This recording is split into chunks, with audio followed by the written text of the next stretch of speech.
Welcome to the Mental Breakdown. In this podcast, I'm going to talk about little ones with anxiety and with some of these panicky, controlling types of behaviors. But first, a few housekeeping items. The first thing is the Handbook for Raising an Emotionally Healthy Child, Part 1 is out, available on Kindle. I encourage you all to check that out. The link will be in the show notes. The Elimination Diet Manual is also on the Amazon Kindle and is available for purchase. That will also be in the show notes. The third thing is the exciting thing, and that is the Parenting Your ADHD Child course is almost up and running. I spent this past weekend. Everything is loaded. Everything is there. I'm just running through a few final checks. I put an anticipated availability date of July 20th, but it's looking like we are well ahead of schedule and there shouldn't be any issues getting that out and going for everybody. So check that out. It's at paydiallc.com.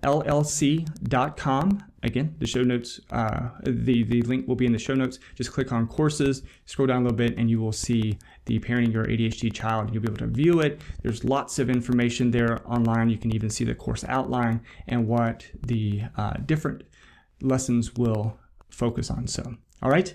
Hope you enjoy this episode. I think it'll be helpful hope that it will be helpful for a lot of you guys. So, thanks.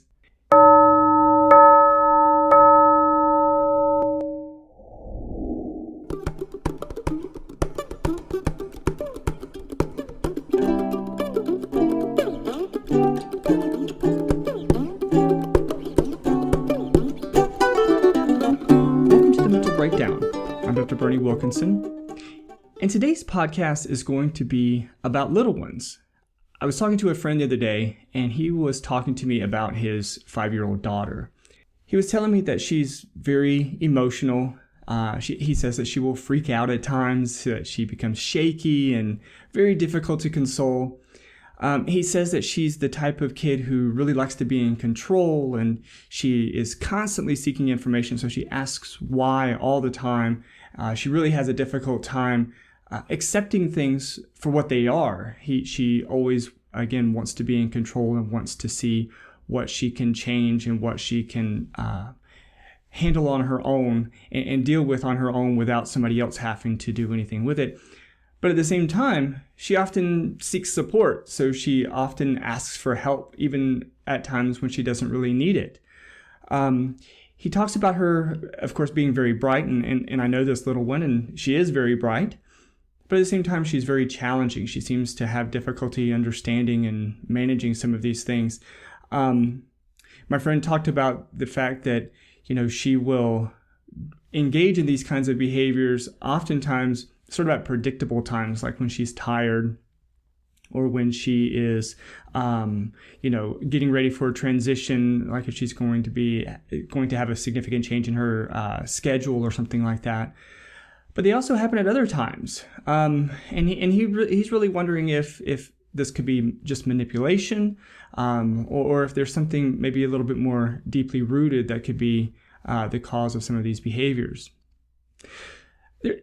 This is a very common issue, and I've talked with a lot of people here in my practice about these same kinds of issues. So it's not unique to my friend, and so he was pleased to hear that. But it is something that we should spend a little bit of time talking about. Just a couple of things to consider first. Let's first talk about the issue of manipulation.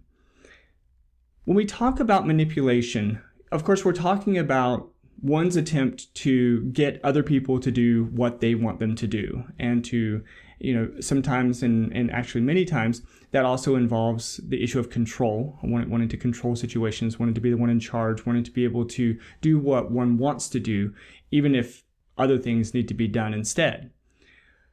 By about the age of 1.5 years or so, we start seeing some of those manipulation types of behaviors.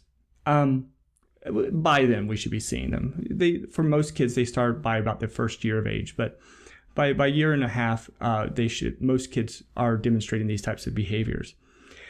Now, part of them engaging in those behaviors early in life, part of that is simply learning cause and effect. Think about the toddler who is sitting in his high chair and throwing his fork repeatedly over the side. And so you bend over, pick it up, and put it back on there, and then he does it again. And all the while he's laughing at you. And some parents get really frustrated with this. Just eat. But this is the child's attempts to learn cause and effect. If I throw this over, Dad picks this up and puts it back on my tray. Learning cause and effect, of course, is a really important cognitive skill that little ones need to learn, because that's going to be the basis of not only future learning, but hopefully that's going to be the basis and foundation for some of the behavior management strategies that you're going to employ and continue to employ through their childhood and into adolescence. So learning that cause and effect is really important. And so, kids need to engage in those kinds of behaviors, early in life. The other purpose for that type of manipulation at that stage really is an attempt to separate oneself and learn theory of mind. Now, theory of mind is this really fascinating. I need to do a whole podcast just on theory of mind, but theory of mind is the cognitive awareness that other people think and know things differently than I think or know things. So sort of the classic example is somebody walks into the kitchen, puts something in a drawer for later, and leaves the kitchen. Someone else comes in, finds it, moves it somewhere else, closes the drawers back. Now, when the first person comes in, where is he going to look? Well, the person with theory of mind, who has a well-established theory of mind, knows that the person is going to come in and look where he or she initially placed the item.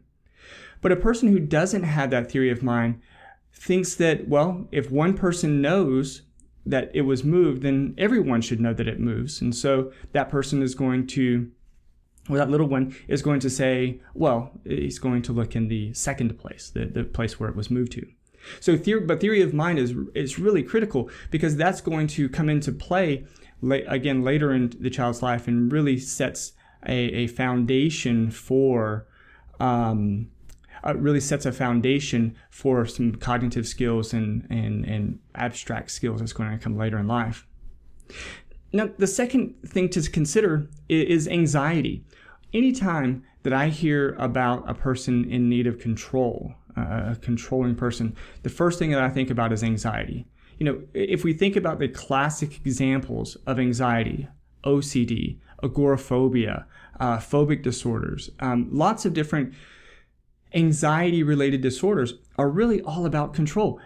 They sort of see that the world is dangerous. There's these dangers out there, so I need to have as much control as I can. So with agoraphobia, for example, that's the fear of open spaces and being unable to get to help if one needs it.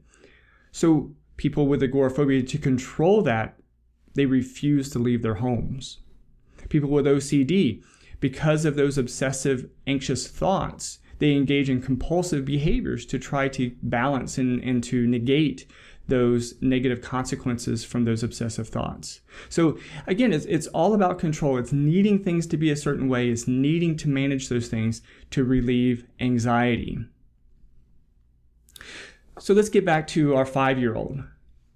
The wonderful thing about this kind of issue coming up in a 5-year-old, not that it's wonderful that a 5-year-old is experiencing this, but because this is identified this early, there's some really great strategies that we can put into place to make sure that everything works out okay. The first is just don't allow yourself to be manipulated. Now, when I say that, people say, duh, of course I'm not going to let myself be manipulated.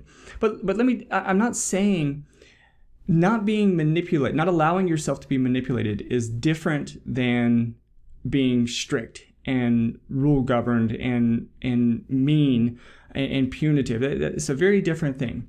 What I mean by don't allow yourself to be manipulated is simply hear what the child is saying, and that kind of gets into some of the other ones, but listening to what the child is saying and understanding that what they're trying to do, maybe even saying, I understand what you mean, but we still have to do this. And so the idea is that even if the attempted manipulation is there, don't allow the child to get out of things that they need to do. The idea with manipulation, of course, is to, and especially with the negative connotation of manipulation that we think of, the kid is trying to get out of something that they don't want to do, or do something that they're not allowed to do, or that we don't want them to do. So the idea of not being manipulated is simply not allowing those things to happen. It's not being mean, it's not being punitive, it's not getting on to the child for trying. I mean, in actuality, it's great that they're trying as opposed to just doing. But we just need to make sure that we protect the situation and don't allow the child to manipulate us by, using their wily ways to get away with things and to change the situation from what we need it to be. The second thing to do about it is to actually teach skills. We need to teach little ones how to relax. We begin life with them with a pacifier and things like that. They suck their thumbs, they use pacifiers, and all of that is with the goal of soothing themselves. Well, as they get older, as they turn 4 and 5 years old, they're probably not using a pacifier anymore, of course. But we need to teach them new ways to handle the anxiety, to handle stress, to self-soothe. Because if they don't learn these skills, when are they going to? When are they going to understand? When are they going to know how to handle these uncomfortable feelings? Well, it's not always an intuitive thing, especially for little ones and adults with anxious tendencies. So we need to teach them in a very direct way. This is how you relax. You take deep breaths, you close your eyes, you go for a walk, you change activities, you talk about it. There's lots of things that we can teach them how to do. And one of my favorites is, and even at this young of an age, is teaching them how to control and understand their body. Even 4 and 5 year olds, they can feel when their heart is beating really fast. Signs of an anxiety attack. They can feel when their heart's beating really fast. They can tell when they're breathing fast and getting into those deep, those real shallow, quick breaths. So teach them when you feel that happening, when you see that happening, do this. Take your deep breaths and see if you can slow your heart rate down. See if you can slow your breathing down. Take deep breaths so that you don't breathe so quickly and shallowly. Shallowly, I don't know if that's really a word, but you know what I'm saying. But we need to teach it in a very concrete way. So when it's happening, we teach them how to do it, remind them how to do it, and show them how to do it. Now, the other critical piece to this is telling them, showing them, and teaching them how to do this when they're not anxious. So we need to begin this during times when everybody's calm, when everybody's relaxed, when there's no real anxiety happening.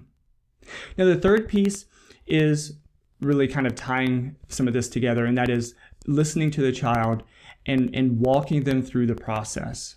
We can teach these skills all day long, but if the child doesn't know how and when to implement them, it doesn't really matter. We do this often, not only in education, but we do it as parents as well. We expect our kids to know how to do something, and then we just get angry and upset and frustrated and disappointed when they don't use those skills that we feel like they have. Now, in fact, many kids do have the skills that we want them to have. They just don't know when to implement them. They don't know when to use them. And so when we have a situation like my friend's 5-year-old, when he has a situation where she's kind of freaking out a little bit and her anxiety is getting up there and she's breathing quickly and talking quickly and getting a little bit panicky, that's the time to listen to her. What's going on? What's happening? And walk her through the process of relaxing. Walk her through the process of taking those deep breaths, of listening to her body and calming herself down. Now, the first number of times, the first dozen or so times, he's going to have to walk her through it very directly. The next dozen or so times, he's going to still have to remind her to use them. She may be able to do them on her own, but he's still going to have to remind her to use those skills. It won't be until a while later that she's really worked and practiced these that she begins to do them on her own. So we got to teach, but we have to remind. We have to make sure that the child associates the skills that we're teaching with the situations that they need to use those skills.